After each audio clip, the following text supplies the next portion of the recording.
కొట్టాడు కొట్టాలి కొడు కూతురాళ్ళ మీ ఇద్దరు కలిసి వాడు తీసుకొని ఇంటికాడ వదిలిపెట్టి రమ్మని మీ తమ్ముడు ఏడో ఉన్నాడు బాబాయ్ నేను చూశానన్నాడు. తర్వాత ఆడు వదిలిపెట్టి కర్ర అతను వచ్చేటప్పుడు మళ్ళీ ఇక్కడికి వచ్చారు నాకు ఫోన్ చేస్తుంది, బాబాయ్ మీ తమ్ముడు అగపడలేదు నువ్వు అర్జెంటుగా రమ్మని. నేను వచ్చానికి ఏం కొనపనాయుడు ఆ బైక్ కాలయ్య బైక్ ఆడపోయి పడింది మీ తమ్ముడు అంటుంది చూసి రమ్మంటే కొనపనాయుడు చూసాను మీ తమ్ముడు బైకే ఇబ్బంది లేదు. మా తమ్ముడు ఎటుపోయాడంటే ఇటుపోయాడని చెప్పాడు.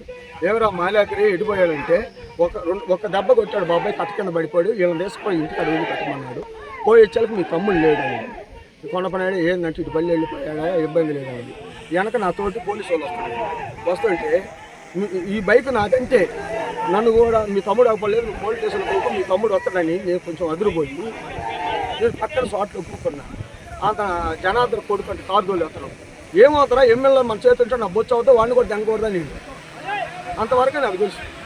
మరి కొండపనాయుడు ఒకడు సులేంద్ర మళ్ళీ ఈపినేని వెంకటేశ్వర్లు ఒకడు బాలకృష్ణ ఒకడు 15 మంది వచ్చారు. 15 మందిలో 6 పేర్లు తెలుసు నాకు.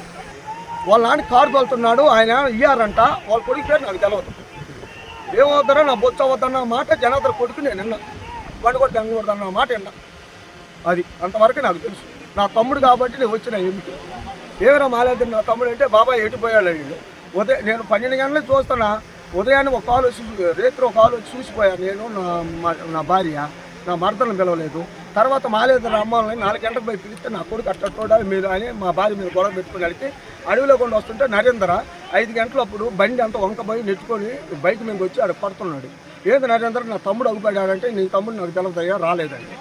వచ్చి చూసిన తర్వాత ఆడ ఏడ చూసినాక బాయిలో చూస్తే వాళ్ళు ఉన్నారు చచ్చిపోయింది. తెలిసింది కదా రాత్రి విధంగా చంపారని రాత్రి తెలుసు ఎందుకు సార్